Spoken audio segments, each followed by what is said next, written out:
Quelle présence aujourd'hui. Amen. Nous allons continuer à naviguer dans cette merveilleuse présence. Et comme chaque jour que Dieu fait, le Seigneur a quelque chose pour vous aujourd'hui. C'est vrai que il peut y avoir beaucoup de flots de paroles, mais il y a une parole spécifique pour chacun de nous aujourd'hui. Les présents comme les absents, ceux qui verront le replay, il y a une parole. Et comme... Attendez, excusez-moi. Allô? Ouais, c'est bon. Donc je disais, il peut y avoir beaucoup de flots de paroles, mais il y a une parole pour tout à chacun. Saisissez votre parole que Papa a préparée pour vous. Amen. On est des enfants de Dieu, on est des enfants audacieux. Amen. Alors aujourd'hui, je vais partager avec vous sur la foi. On voit dans notre société que c'est une société où on a 100% de croyants. Vrai ou faux? La vérité, en fait, est que tout le monde croit. Tout le monde croit en quelque chose. Tout le monde a la foi. Que ce soit en un parti politique, que ce soit en une institution, une association caritative, une association sportive. Et même, pour ceux qui ont été un petit peu trompés, au Père Noël, on a la foi du cadeau qui va arriver. On a la foi en son patron. On a la foi aux news, 24 heures sur 24. Et on est très souvent pollué. On a la foi. Ça tremble, mais nous, on ne tremble pas en tant qu'enfants de Dieu. Lors d'une évangélisation, on a même rencontré des personnes qui avaient foi qu'elles étaient sauvées. Et elles attendaient la venue des extraterrestres pour venir chercher les humains. Vous voyez qu'aujourd'hui, il y a un mélange. Et parfois, on appelle ce mélange la foi. Et même pour parler un petit peu pour vous montrer que tout le monde croit, même les athées. Ils disent qu'ils n'ont pas la foi, mais en réalité, ils ont la foi. Ils ont la foi en leur propre parole. Ils ont foi qu'ils n'ont pas la foi. Vous voyez? Donc tout le monde a la foi. Que ce soit fondé ou non, que ce soit un style de vie, un héritage familial, un effet de mode, aujourd'hui, la foi est sur toutes les lèvres. Mais qu'en est-il réellement? On voit dans la parole de Dieu que le mot foi apparaît plus de 300 fois. On dit que la répétition est pédagogique, mais pour nous, ce mot est d'une importance cruciale. Alors j'ai envie de dire la foi, mais la foi en qui? Au vu de tout ce qu'on a entendu avant. La foi en qui? Jésus. Jésus, amen. Amen. La parole le déclare. La parole est une lampe à nos pieds. Elle éclaire nos sentiers. Et c'est la parole qui le déclare et nous le croyons. La parole le dit en Actes 4:12. Il n'y a de salut en aucun autre, car il n'y a sous le ciel aucun autre nom qui a été donné parmi les hommes par lequel nous devrions être sauvés. Et en 1 Timothée 2:5, il est dit, car il y a un seul Dieu. Et aussi un seul médiateur entre Dieu et les hommes, Jésus-Christ. Amen. Nous avons la foi en Jésus. Il faut rétablir les choses. La parole, c'est la vérité. Nous avons foi en Jésus, qui est notre Seigneur, notre Sauveur, mort, puis ressuscité. Nous ne prions pas un Dieu mort. Il est vivant, agissant. Et donc je disais que mort, ressuscité, pour effacer le péché de tous les croyants dont on a parlé au début. Tout le monde croit. Mais Jésus a fait ce sacrifice pour tout ce monde. Et pour effacer toutes les condamnations des 100% des croyants dont je parlais plus haut. C'est valable pour eux aussi. Toutes ces condamnations qui nous alourdissent, qui nous empêchent de vivre une vie de liberté ancrée en lui par la foi. Une vie dotée d'amour pour Dieu et son prochain. Mais aussi une vie de simplicité, une vie de puissance manifestée par le Saint-Esprit. Et vous voyez, quand on parcourt un peu les évangiles, on voit que Jésus dit continuellement, il parle de la foi. Il évoque la foi. Jésus encourage, il reprend et il manifeste quelque chose de très fort, c'est qu'il manifeste sa puissance par la foi de ceux qui l'approchent. Il manifeste sa puissance parce que ces personnes viennent avec la foi. En Marc 11, 22, 23, que nous dit Jésus? Ayez foi en Dieu. Ayez foi en Dieu. Mais il dit aussi de ne pas douter dans son cœur. De ne pas douter. De réellement croire que ce que nous disons arrivera. De croire que ce que nous disons arrivera. Et qu'est-ce qui se passera? Nous le verrons s'accomplir. Amen. La parole, c'est la vérité. On croit. Et on croit que ce que je dis, si je demande quelque chose, je crois. Et c'est parce que j'ai cru que ça va s'accomplir. Amen. On va réveiller un petit peu en nous des choses. Hein? On va explorer, expérimenter. Et à chaque fois, Jésus nous dit, mais doutez pas. Doutez pas. Et également, à plusieurs reprises, Jésus nous dit de bannir l'incrédulité. L'incrédulité. Les sceptiques. Les je sais pas. Le manque de foi. L'incrédulité, clairement, c'est le militant de notre foi. Dès que tu es incrédule, sache que c'est ta foi qui est combattue.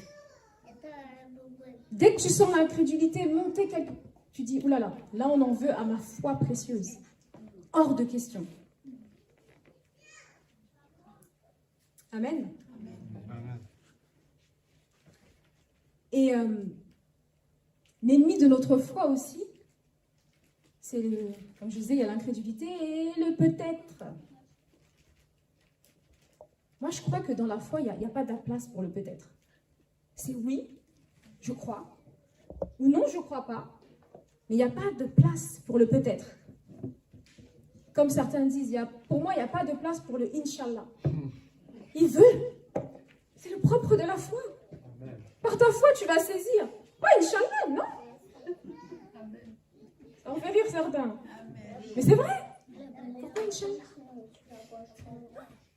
La foi, c'est oui. Amen. Parce que la parole, elle le dit, hein, que votre oui soit un oui, que votre non soit un non, et le reste vient du malin. Amen. Alors, qu'est-ce que la foi? Le dictionnaire Larousse nous traduit, la foi par une adhésion totale de l'homme à un idéal qui le dépasse, à une croyance religieuse. Et c'est complété par cette affirmation qui dit que c'est toute adhésion ferme et fervente de l'esprit à quelque chose.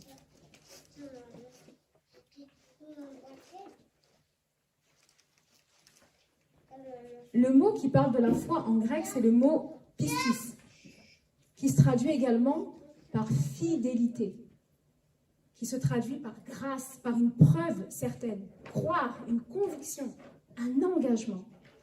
Et dans la parole, en Hébreux 11, verset 1, il est dit « Or, la foi est la ferme assurance des choses qu'on espère, une démonstration de celles qu'on ne voit pas. » Et bien la foi, c'est croire sans avoir vu. J'ai pas vu, mais je crois. Et c'est appeler à l'existence ce qui ne l'est pas. Pour nous, enfants de Dieu, la foi, c'est vraiment notre soubassement. La foi nous permet d'attraper nos bénédictions, nos promesses, et de baigner dans le surnaturel. Amen. Amen.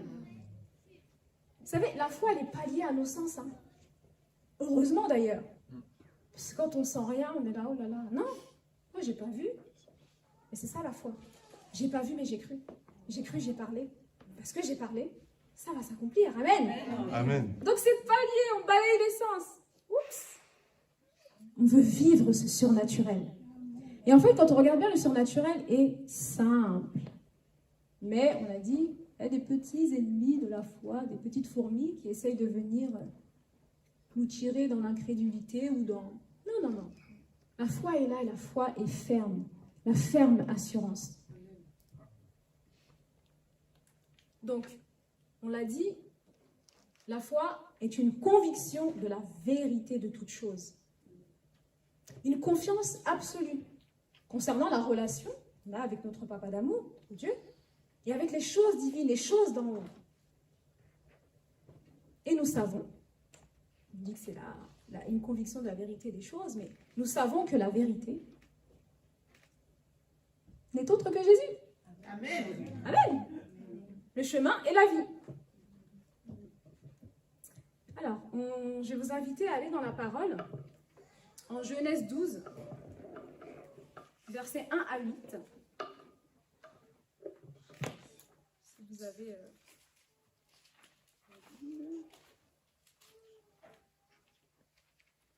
Je vais lire.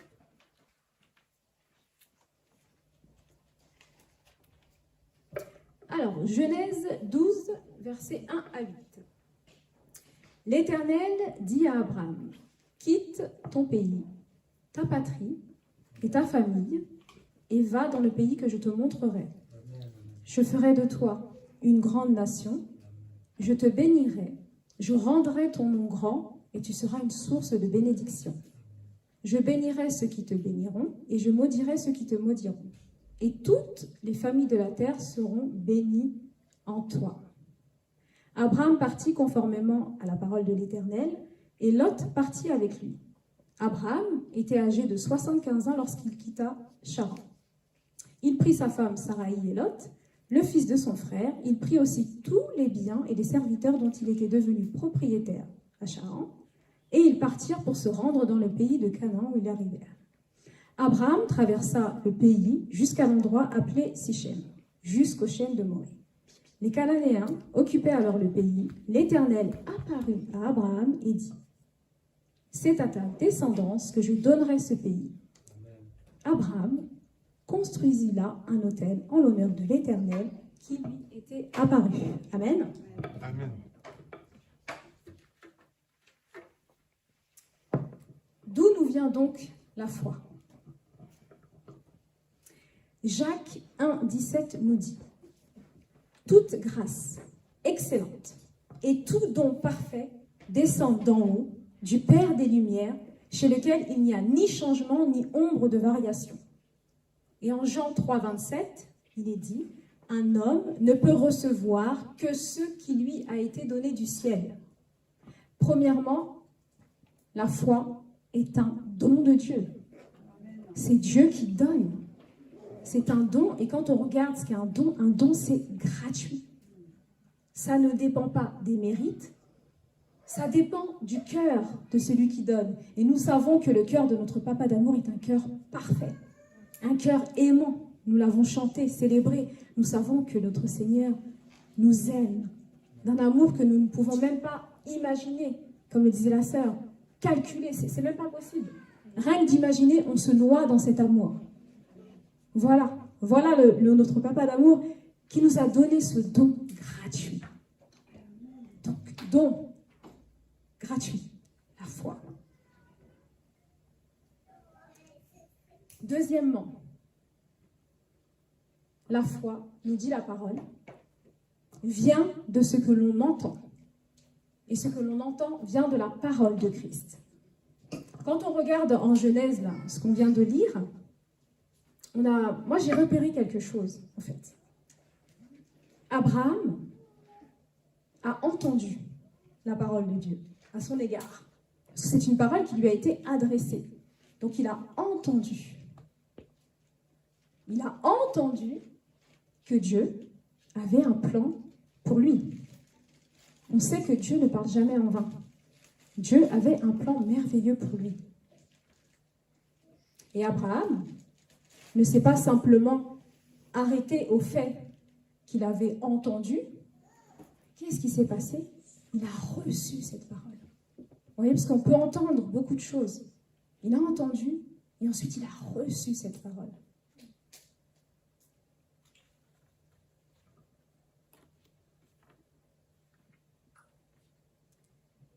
Et quand il a entendu et il a reçu cette parole, ensuite, Abraham a cru dans son cœur. De tout son cœur. Et il n'a laissé aucune place dans son cœur à l'incrédulité ou à autre chose. Il a juste cru. Et du coup, tout d'un coup, son cœur a été envahi de cette pensée, de ce que le Seigneur venait de lui dire. Et on l'a vu, hein, il a eu directement foi dans tout son cœur. Et parce qu'il a eu cette foi dans tout son cœur, qu'est-ce qui s'est passé? Ça provoque quelque chose. Il s'est mis en marche. Il s'est mis en marche. Le verset 4 le dit. Abraham s'en alla comme lui avait dit l'Éternel. Tout simplement. C'est facile ou pas? Ça paraît. Hein? Ça l'est. Alors, pour continuer un petit peu sur la foi et ses principes, on va prendre 1 Jean 5, 4. Parce que tout ce qui est né de Dieu triomphe du monde. Et la victoire qui triomphe du monde, c'est notre foi. Qui est celui qui a triomphé du monde? Sinon, celui qui croit que Jésus est le Fils de Dieu. Et je voudrais souligner quelques points. Au niveau des principes de la foi, on observe à travers ces Écritures que c'est tout d'abord un mindset, un état d'esprit. La foi, c'est « je crois » de tout mon cœur. Tout simplement. Comme Abraham, qui a cru en Dieu, en sa parole. Et parce qu'il a cru en sa parole, il a obéi, tout simplement. Et on le disait, il n'a pas cherché à raisonner. Parce que le Seigneur lui a dit « lève-toi, quitte. Quitte. Quitte. » Et quand Abraham a reçu cette parole, il n'a pas cherché à se dire on va mettre des hypothèses, je vais peut-être mettre en place des stratégies pour partir comme ci, comme ça, ou peut-être que je vais partir dans 15 jours, dans 20 jours. Il n'a pas essayé d'aider Dieu. Hein. Ah, Dieu, peut-être que là, tu t'es trompé un peu, t'en partir maintenant à la terre de mes ancêtres. Non. Il n'a pas cherché tout ça. D'ailleurs, il n'a cherché aucune excuse. Et c'est pas évident de quitter. Si on transpose aujourd'hui, quand on doit quitter, quand on a une famille, quitter, famille ou pas famille d'ailleurs, quitter un endroit où on a des attaches, c'est toujours un petit peu compliqué. Quitter son confort. Mais quitter, en plus, pour une destination inconnue. Inconnue. Je quitte, mais je ne sais pas. Mais je fais confiance à mon Dieu. Et c'est ce que Abraham a fait. Il n'a pas réfléchi, il a cru, et il a fait confiance. En quoi? En la fidélité de son Dieu. Donc on voit que la foi est agissante. Elle n'est pas stérile, elle est mouvante. Elle bouge. Et la foi m'approche, m'ancre dans le plan de Dieu, dans le plan divin pour ma vie. J'active l'objet de ma foi. Comme on l'a dit, Abraham devait exercer ce mouvement avec sa famille. Mais encore une fois, il n'a pas regardé aux circonstances, ni aux désagréments, Mais il a regardé, on dit souvent regarder à Jésus, il a regardé à son Dieu. Et c'est la vérité. Il a regardé à son Seigneur et naturellement, il a commencé à se mettre en marche. Et quand il s'est mis en marche, on peut rajouter qu'il a honoré la parole qu'il a reçue, donc il a honoré Dieu. Amen. La foi. Amen. Quelque chose qu'on aime tous. La foi nous donne la sérénité, la tranquillité, la paix. Comme Jésus nous a dit, je vous donne ma paix. Quand vraiment on a la foi en Jésus, on est tranquille. Vraiment. Et si vous n'êtes pas tranquille, vous poussez la fourmi, vous l'écrasez, vous faites quelque chose, mais la foi, c'est la tranquillité. On croit juste. C'est pas merveilleux? Amen. Donc je retourne encore à Abraham parce que c'est la base du texte. Il n'a pas douté à la promesse de Dieu. Il n'a pas refusé d'y croire. Il a juste puisé dans sa foi en reconnaissant la grandeur de son Dieu. Et surtout en reconnaissant que Dieu est capable. Non seulement Dieu est capable, mais il est capable de faire au-delà de ce qu'il dit. Parfois, il va nous donner une parole ou quelque chose, et en fait, c'est toujours plus. C'est jamais juste.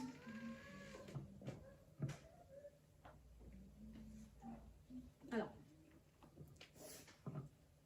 je me suis posé la question à savoir, mais comment Abraham a-t-il pu marcher dans cette foi? Comment? L'une des réponses, c'est, et c'est valable pour nous, connaître son Dieu personnellement. Le connaître, le côtoyer, passer des moments avec lui. On l'a vu, Abraham connaissait son Dieu, il avait totalement confiance en lui. Il connaissait la voix de son Dieu. Et une chose qui est très importante, il connaissait la voix de son Dieu, mais il se savait connu de Dieu. Et ça change tout. Quand on sait, Dieu me connaît. Moi, je suis, par exemple, Yasmina ou maman Monique, mais Dieu me connaît. Il me connaît parfaitement bien. Comme le dit la parole, il connaît même tous les cheveux de nos têtes. Dieu me connaît. Et le savoir, ça change tout.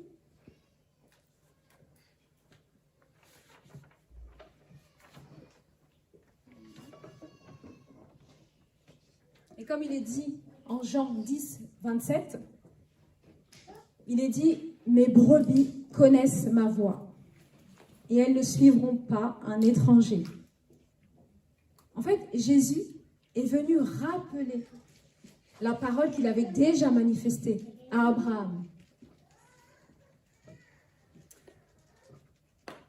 Et l'obéissance d'Abraham l'a emmené vraiment plus loin dans son intimité avec son Dieu.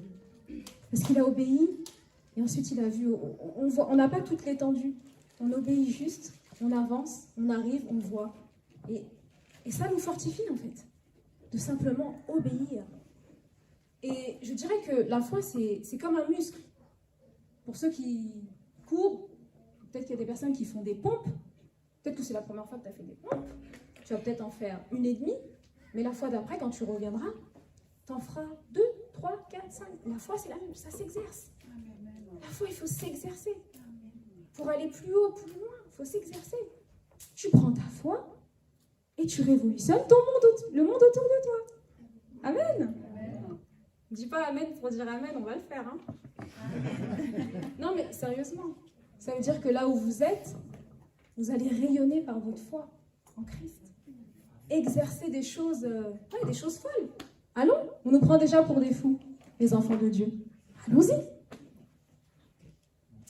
Et Abraham avait la révélation donc de son papa d'amour que nous avons aussi. Et c'est pour ça que nous pouvons marcher avec cette assurance, quoi qu'il arrive. Amen. Amen. Et quelques derniers points pour finir. La foi te rend agréable. aux yeux de Dieu, agréable. Et la foi te justifie. Vous savez, le Seigneur prend vraiment un grand plaisir à voir ses enfants manifester leur foi. C'est-à-dire qu'il se met automatiquement au rendez-vous. Manifeste ta foi. Mets Dieu à l'épreuve, manifeste ta foi. Il est au rendez-vous. Juste, Seigneur, je crois. Ça va. Hébreux 11, 6. Il est dit, sans la foi, il est impossible de lui être agréable. Car il faut que ceux qui s'approchent de Dieu croient que Dieu existe et qu'il est le rémunérateur de ceux qui le cherchent. Donc tu es agréable à Dieu par ta foi. Alors, on va prendre un autre rapide passage en Genèse 15, verset 1-6.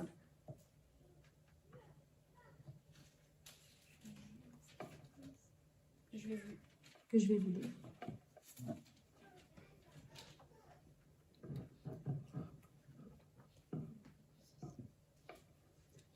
Alors, Genèse 15, versets 1-6. Après ces événements, la parole de l'Éternel fut adressée à Abraham dans une vision. Il dit, « Abraham, n'aie pas peur. Je suis ton bouclier et ta récompense sera très grande. » Abraham répondit, « Seigneur éternel, que me donneras-tu? Je m'en vais sans enfant, et l'héritier de mes biens, c'est Éliezer de Damas. » Abraham dit, « Tu ne m'as pas donné de descendance, et c'est un serviteur de ma famille qui sera mon héritier. » Alors l'Éternel lui adressa la parole. « Ce n'est pas lui qui sera ton héritier, mais bien celui qui naîtra de toi. » Après l'avoir conduit dehors, il dit, « Regarde vers le ciel et contemple les étoiles, si tu peux les compter. » Il lui affirma, « Telle sera ta descendance. » Abraham eut confiance en l'Éternel, qu'il le lui compta comme justice, qu'il le lui compta comme justice. Amen. Donc Dieu a dit à Abraham, « Abraham, ta récompense sera très grande. » Et Abraham, il n'a pas douté. Mais il a demandé quand même, avec assurance, « Mais Dieu, je suis vieux, je n'ai pas de descendance en fait. Et c'est mon serviteur qui va prendre la relève derrière moi. » Et verset 4, l'Éternel lui répond par la négative, en promettant à Abraham, « Non, non, c'est celui qui naîtra de toi qui sera ton héritier. » Puis, ensuite, l'Éternel a fait sortir Abraham de sa tente et il lui a confirmé sa promesse avec un nombre incalculable de descendants. Dans ce passage, moi je voulais juste souligner deux choses. On voit bien que Abraham a une relation de qualité, de proximité avec son Dieu. Parce que, en plus de le connaître, on sent qu'il a une relation profonde avec le Seigneur. On sent qu'ils se connaissent. C'est pas juste au loin. Non, non, ils se connaissent. Il y a quelque chose. Parce que il est libre. Il peut lui parler librement. Oui, Seigneur, tu m'as promis toutes ces choses. Et je te crois parce que je ne reviens pas dessus. Mais Abraham, en fait, il parle à son Dieu. Il lui exprime les choses. Il lui exprime et il lui expose les choses. Et ce qui est très fascinant, c'est que c'est entre Dieu et Abraham. Il n'y a pas besoin d'intermédiaire. Qui nous dit qu'il y a besoin d'un intermédiaire pour parler à Dieu? Il n'y a besoin de personne. Toi et ton Dieu, personne, il n'y a pas d'intermédiaire. Tu as cet accès. Et c'est ce qu'on voit déjà avec Abraham. La sincérité d'Abraham vis-à-vis de son Dieu. Pas de reproche, il croit simplement et il se confie de tout son cœur. Il lui expose ses pensées, sans crainte, sans penser même que Dieu va le juger. Ah ben non, mais si je dis ça à Dieu, non, Dieu ne te juge pas, il ne te condamne pas. Tu peux lui parler, comme Abraham, très librement. Et le deuxième point, c'est qu'Abraham est justifié. Par quoi? Par quoi? Par sa foi. Par sa foi. On voit que la confiance aveugle manifestée par la foi d'Abraham plut à Dieu. Et pour cela, l'Éternel le déclara juste, justifié par sa foi. Et c'est par ce biais qu'on voit après l'Éternel faire alliance avec Abraham. Verset 6, Abraham fit confiance à l'Éternel et à cause de cela, l'Éternel le déclara juste. Amen. On a bien vu en toutes ces promesses, toutes les promesses d'Abraham, ne dépendaient pas de ses œuvres, de ses actions, mais que de sa foi. Et il en va de même pour nous, les enfants de Dieu, pour nous.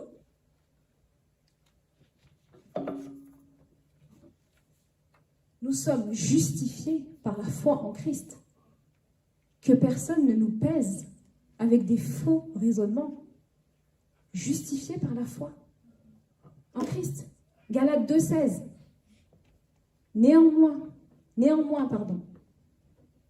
sachant que ce n'est pas par les œuvres de la loi que l'homme est justifié, mais par la foi en Jésus-Christ. Nous aussi, nous avons cru en Jésus-Christ, afin d'être justifiés par la foi en Christ et non par les œuvres de la loi, parce que nulle chair ne sera justifiée par les œuvres de la loi. Nulle chair.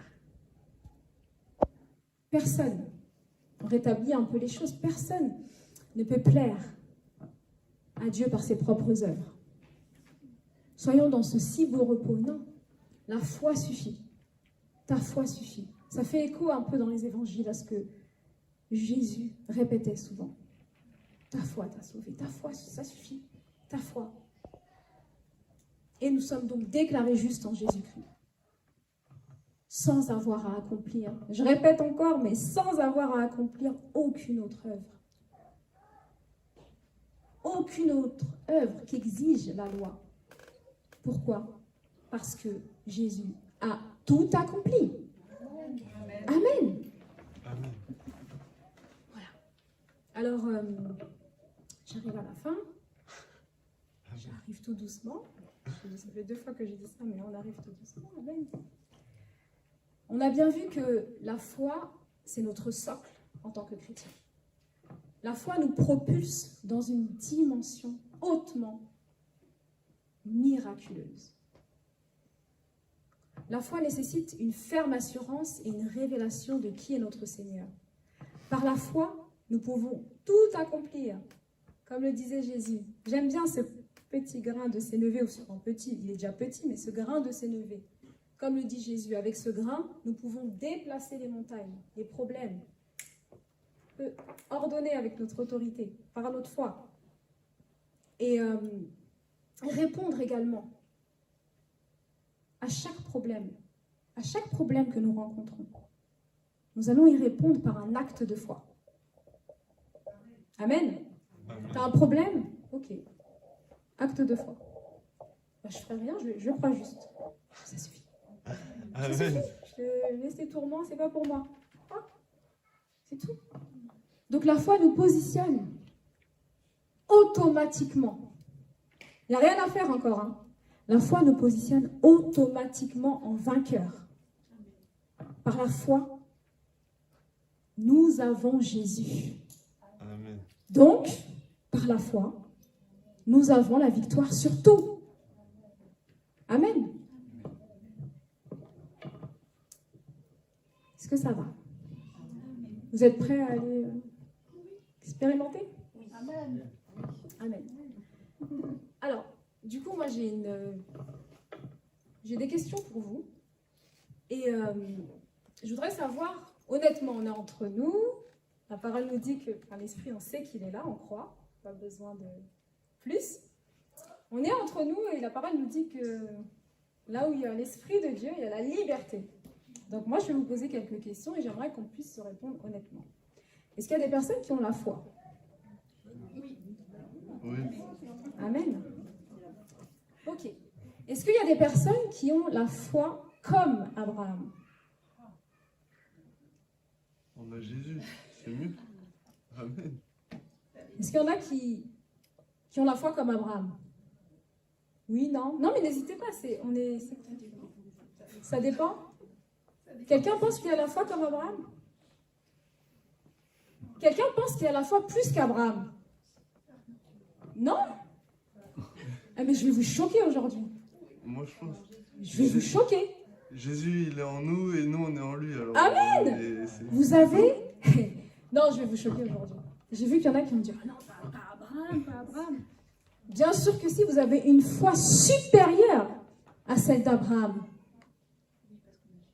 Parce que on a Jésus. Amen. Vous n'êtes pas contents? Ah ben moi, je me réjouis pour moi, je me réjouis pour vous aussi. Mais soyez dans la joie. En fait, la foi d'Abraham n'était que l'ombre des choses à venir. Que ça. Ça devait arriver. C'est vrai que quand on lit comme ça, on se dit, ah oui, Abraham, oh là là, oh là là. Mais ce n'était que l'ombre des choses à venir. Les prémices de ce que nous allions recevoir par la grâce de Dieu. Et la foi, par le Saint-Esprit, c'est par la foi. Enfin, la foi par le Saint-Esprit nous permet de donner pleinement notre cœur à Jésus. Amen. Vous voyez? Donc, je peux vous dire que la foi d'Abraham, c'est un tremplin. Enfin, on n'est pas là, quoi. On a Jésus. On a Jésus. Les prémices de ce que nous allions pouvoir manifester en Christ par le dépôt de foi qui est en nous.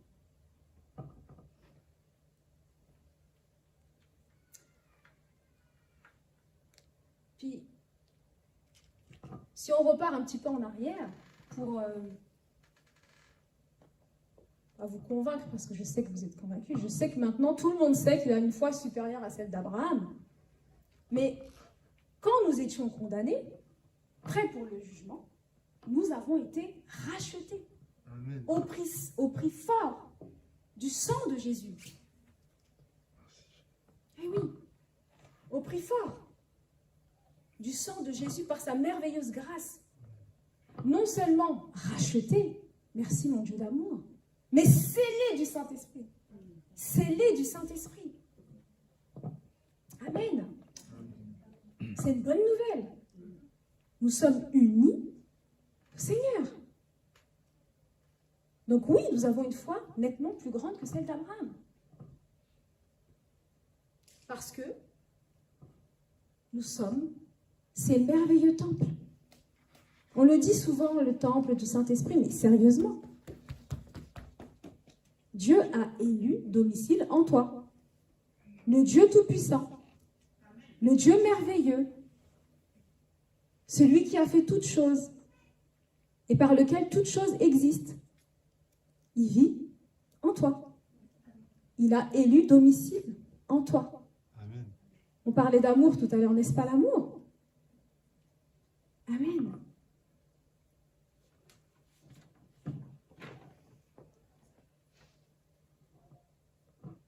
La puissance du Dieu vivant est au-dedans de nous. Ah, j'ai encore envie de vous bousculer un peu. L'instigateur de la foi vit au-dedans de moi. Chélo. Amen. Amen. Donc ça veut dire que on a la puissance du Dieu vivant au-dedans de nous. Ça veut dire qu'on a la foi parfaite. On parlait de la foi qui déplace les montagnes au-dedans de nous. Qui nous dit qu'on est limité? On n'est pas limité. Hein. On transporte le Dieu illimité. On va plus se limiter. Hein. À la fin de ce culte, on ne se limite plus. On a la foi au-dedans de nous. Il y a juste à... Activation. C'est parti. Je crois. L'activation, c'est je crois. Et je le verrai s'accomplir.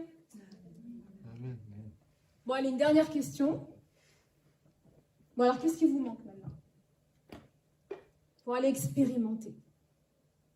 Pour aller secouer les endroits où vous serez. Qu'est-ce qui vous manque? Rien. Rien! Amen! Tu n'as pas lu ma prédication, mais rien, il n'y a rien. Il ne manque rien, nous avons tout. Tout. Donc j'ai envie de vraiment nous encourager. Levons-nous, brillons. La foi est en nous. Que nous puissions tous ensemble activer ce précieux don de foi et manifester par l'Esprit, manifester par le Saint-Esprit la grandeur de notre Dieu.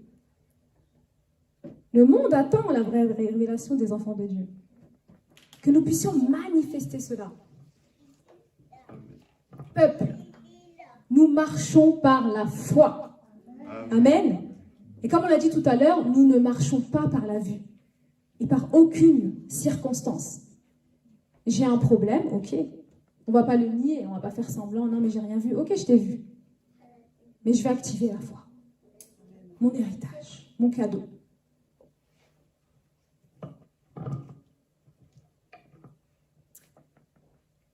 Il y a un passage dans la parole, et je vais vraiment vous encourager avec ça, qui dit de garder le bon dépôt de la foi ancré en nous par le Saint-Esprit. Gardons ce bon dépôt. Ne laissons personne ni aucune circonstance nous faire penser, en fait, qu'on n'a pas reçu ou qu'on n'a pas. On a tout. On a tout. Et je prie vraiment que nous puissions progresser dans cette foi qui nous a été donnée, tout en gardant, on peut dire comme Abraham, les yeux fixés sur Jésus. Mais j'avance, je progresse, j'avance. Parce que dans Hébreux 12, 2, il est dit que Jésus, c'est lui qui fait naître la foi. Et moi, il y a quelque chose qui m'a vraiment touchée, c'est et il l'amène à la perfection. Perfection. Amen. Amen. C'est trop beau, c'est des petits mots comme ça, mais c'est magnifique. En tout cas, sachez que nous pouvons tout par le Saint-Esprit. Comme le dit la parole, je puis tout par celui qui me fortifie. Vraiment, soyez embrasés, vraiment, soyez tous embrasés de ce merveilleux feu qui est au-dedans de nous, qui cherche juste à rencontrer quelqu'un qui a besoin de voir la grandeur de notre Dieu. Voilà. Et je vais lire pour vous, et on va clôturer là, Colossiens 2, versets 6 et 7. Ayons donc, tout comme vous avez accueilli le Seigneur Jésus-Christ, marchez en lui.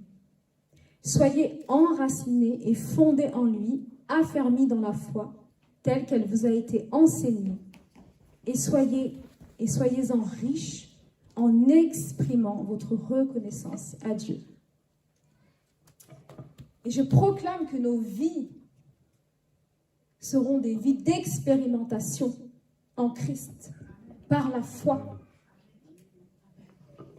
Amen. Amen. Est-ce qu'il y a des gens qui veulent expérimenter la foi? Amen. Amen, amen. Je vous invite à vous lever. On arrive à la fin.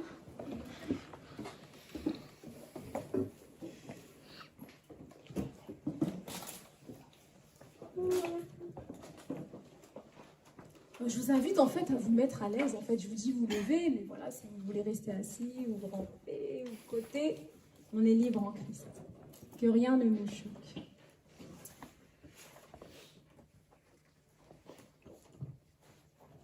Je voudrais que tous ensemble, pour juste prier, ouvrir notre cœur, remercier le Seigneur pour cette parole, pour ce que nous avons pu recevoir. Tout simplement. Pas grand-chose à faire. Mais Seigneur, je te remercie pour cette parole. Je te remercie, Seigneur, parce que Tu as tout accompli. Et tu as tout fait de manière merveilleuse.